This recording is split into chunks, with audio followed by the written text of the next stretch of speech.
hockey friends and families around the world, and welcome to another special edition of Our Kids Play Hockey. This is a surprise today. We got something cool for you. I'm Lee Elias with Mike Benelli, and today we are very excited to introduce to you the newest member of our broadcast team, Team USA Olympian, PWHL star, and the new co-host of Our Girls Play Hockey. Hayley Scamurra is with us today. Hayley, welcome to the team. Thank you so much. I'm so excited to join you guys and get to connect with the great community you guys have started. Hey, thanks so much. Look, we're really excited to have you as well. And again, in addition to those qualifications, my friends, Hayley is so involved in the youth game through a mentorship program that she runs with her boyfriend, Nick. And she's just so dedicated to the growth of the game. So while her hockey skills are obviously credentials, her as a person is really why we chose her to be here today. And what's really cool about it is your first episode, Hayley, is we're continuing our celebration of 400 episodes by diving into the best of Our Girls Play Hockey today, the series within our network dedicated to growing the women's game through stories, advice, and inspiration. Again, a show for everyone. It's been highly successful. And in this episode, we're going to walk through 5 of the most impactful conversations we've had with the trailblazing guests that we've had across the women's game, from draft day nerves to Olympic redemption to co-ed transitions to breaking the mental stigma. These stories have really stuck with us, and we think they're going to resonate with you as the audience as well. And again, can't think of a better episode for Hayley to start with our crew than the celebration of all the episodes we've done so far. So Hayley, Mike, are you ready to run through these? You ready for this episode? Yeah, let's jump in. Mike, I can feel your excitement from here. No, I appreciate it. All right, let's jump into it. The top 5 episodes of Our Girls Play Hockey. And the first one, a name everybody knows, Brianna Decker. And her title of her episode was Olympic Journey and Mental Toughness. And look, she's an Olympic gold medalist, and she recounts her highs and lows on the road to Team USA in this episode, both from losing in 2014 to winning in 2018. She explains how the daily commitment of mental training and treating really every practice like a playoff game helped build her championship mindset. So check out this clip of Brianna talking of why effort and hockey IQ matter far more than flashy skills. Here it is. That's the number one thing that we tell our kids, like, don't come to this program if you're not going to work hard, because like we are going to outwork every opponent that we have. So when we're choosing teams, like that's number one thing, like how hard are they competing? How hard are they working? 2, I really watch for obviously how smart kids are, and are they able to make plays out of nothing? Things like that. The one thing that I really don't pay attention to, and I know you asked me what I do pay attention to, but the skill stuff to me, you obviously have to have some skill, but a lot of these kids do. But that's like things that they're naturally going to get better at here because of how much they're on the ice and how much opportunities they do have to work on skills. So like if a kid's shot's not that great, it's like, I'm not going to not take that kid, because I'm going to go and tell that kid, hey, you made the team for so many other reasons, but you got to get your shots, got to get better. One of the things about Brianna Decker, I mean, she was just an incredible teammate and leader. She demanded the best out of everyone and of herself. And I think that's why she was so easy to follow. Like in practice, like that first battle drill, she was always going hard. Like you knew you were getting her best every single day, and it made you bring your best every day. So it doesn't surprise me that that's what she's talking about, and that's what she values in players that she's looking at. Yeah, I mean, one of the things I love, the fact that Hayley's jumping in on this on the best of, is because she actually has firsthand knowledge of all of this stuff. Like it's somebody like Hayley's gonna go, oh yeah, that's what she was like.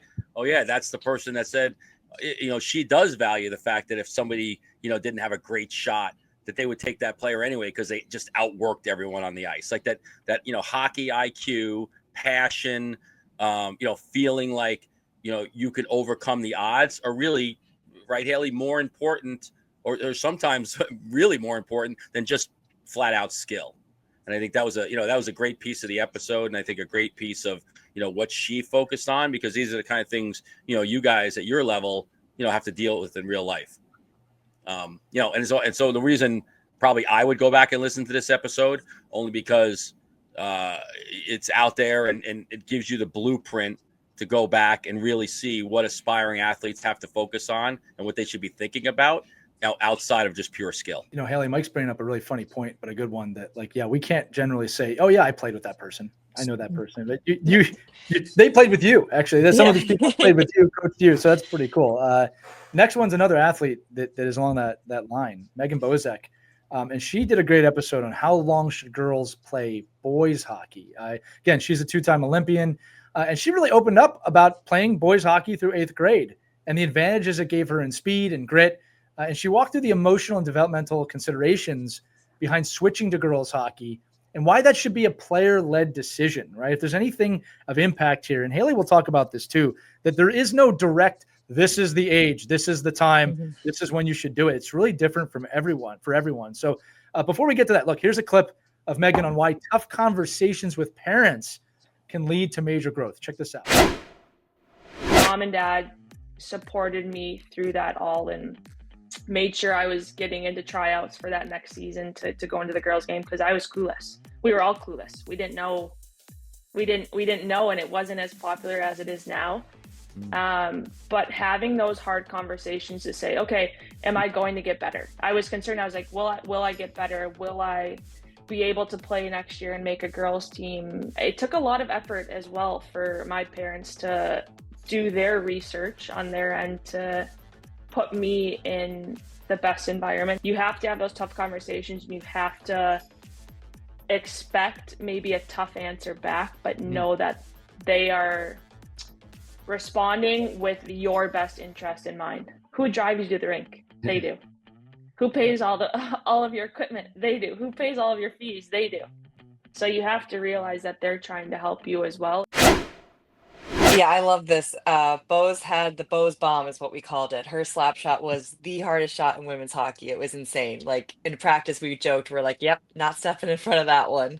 And she also was a super physical player. She always battled. She always was hitting people, maybe got a few too many penalties based on that, but that was just her physicality. That was her game.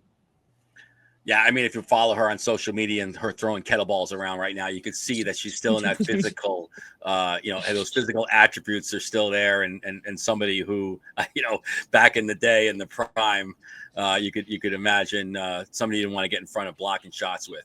But I think also, Hayley, from your point of view too, I mean, her speaking about that transition from, I like the one quote, like, we didn't even know this was a thing. Like, we didn't even know girls shouldn't be playing with boys. I was just out there competing.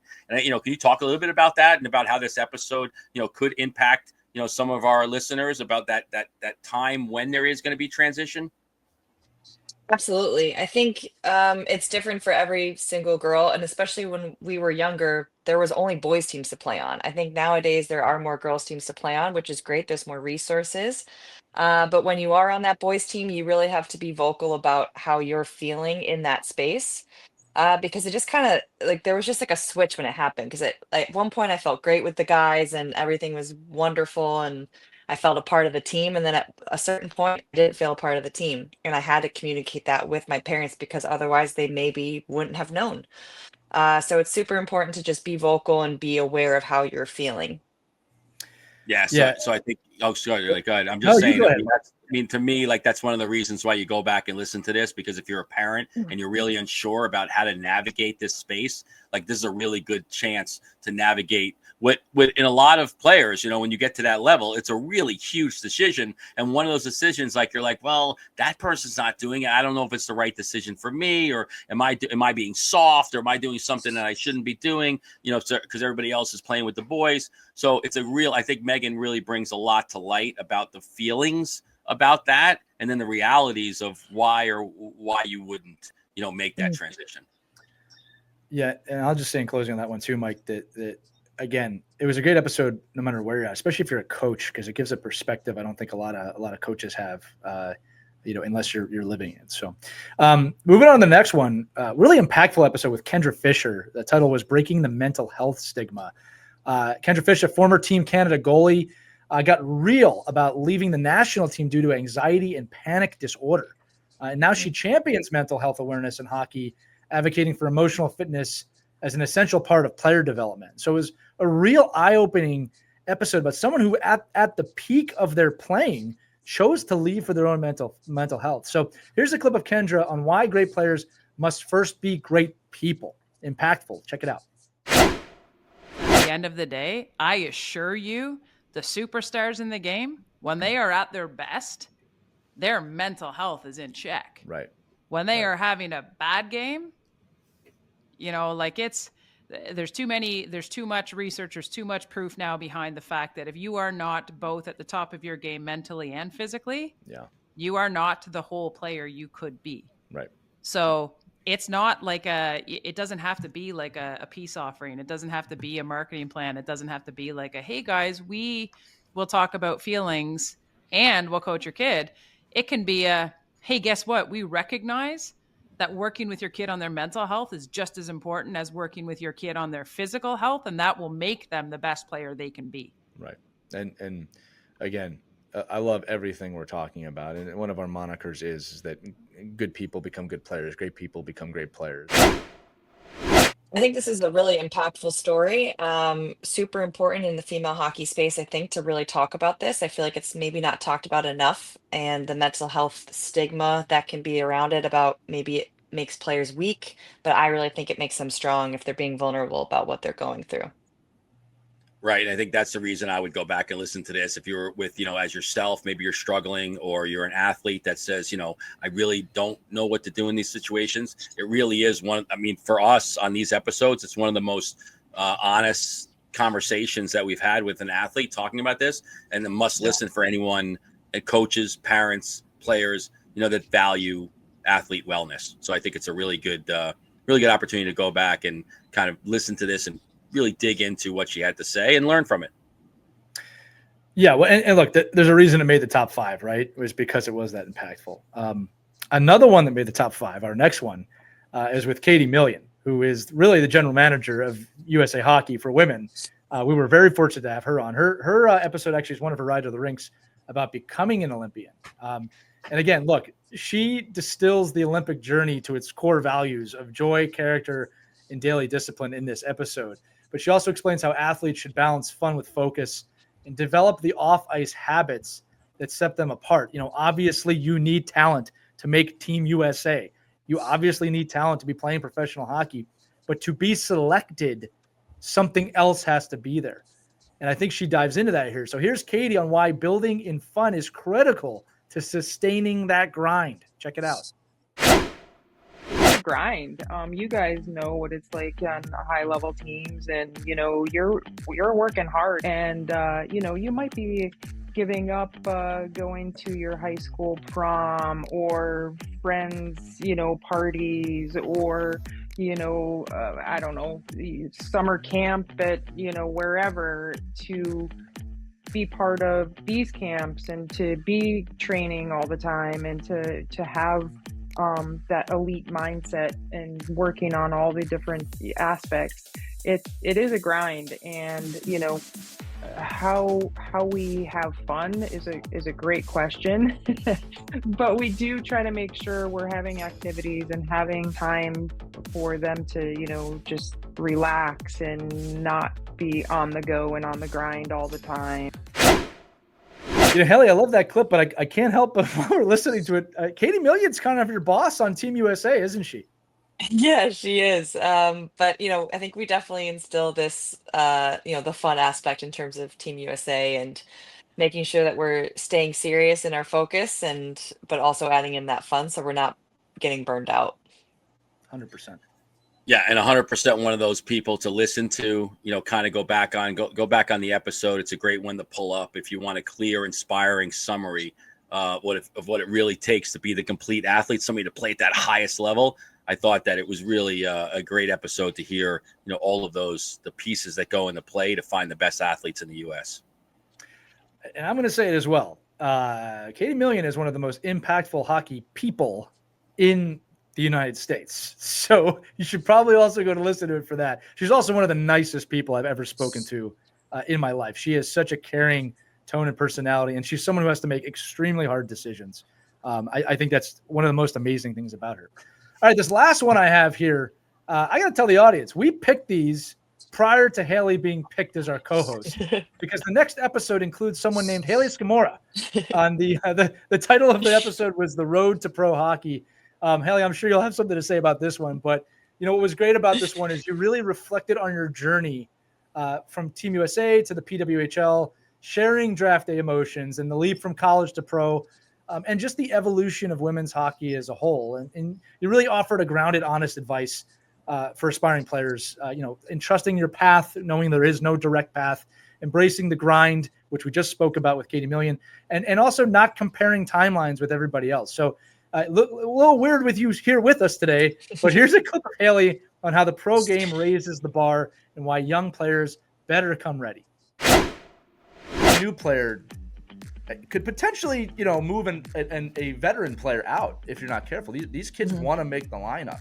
It's a good point. It's definitely an interesting aspect. I think you kind of see it like on the national team level as well. There's like all these college girls who are coming up who are talented and they want to make that team. Right. And I think, but it's also important to have the veteran presence on your team. Agreed. For that experience factor, right. Because I think it is a jump, right? Like the pro game is going to be, it's a lot more physical, and we all love it and it's amazing, but it's definitely very different than the college game and very different than the international play. So I think those kind of factor in as well. And I love to see the college girls come in and be excited because I think it makes our league stronger and more fans watching, more visibility. I think it can only help.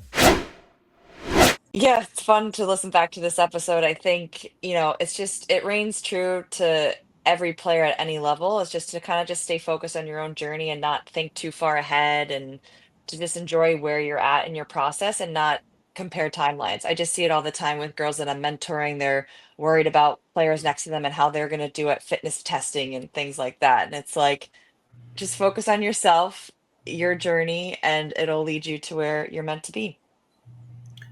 Yeah, the reason I would think you'd go back. Now, you don't have to go back to this episode. Actually, if you just listen to the next 400 episodes, you'll probably get a lot of what Hayley talked about in the future. So we can approach a lot of these subjects with her as we move on. But I think, really reminds the listener to respect every stage of the journey. I think, Hayley, what you talked about in that episode too, just about, how players are always trying to take your spot, and, the veterans aren't always safe, but you're always working, but if you can remember that there's a bigger journey, that there's a bigger goal, that there's not one weekend is not making your whole career, in the scheme of things, right? I think it's really important that episode will be really impactful for somebody to go back, listen, and then say, okay, well, let's hold Hayley to the test here for the next bunch of episodes and really see, how she speaks. But I think ultimately it's one of those really cool episodes that kind of sets the table for why, you're sitting in this seat now and being able to,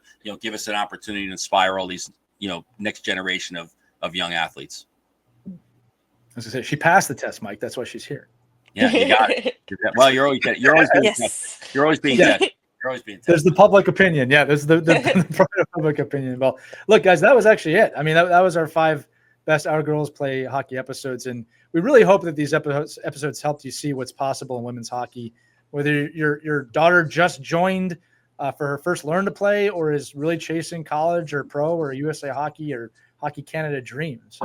We want to give a huge thanks and welcome again to Hayley Scamurra for joining us to not just celebrate these amazing episodes of Our Girls Play Hockey, but to celebrate what's coming on Our Girls Play Hockey. And again, there's going to be a lot of new ones soon that you can watch, you can reflect to with Hayley, and we're going to have a lot of fun on this, Hayley. So I just want to say it again, from Mike and I, congratulations. We're so happy to have you here on the show.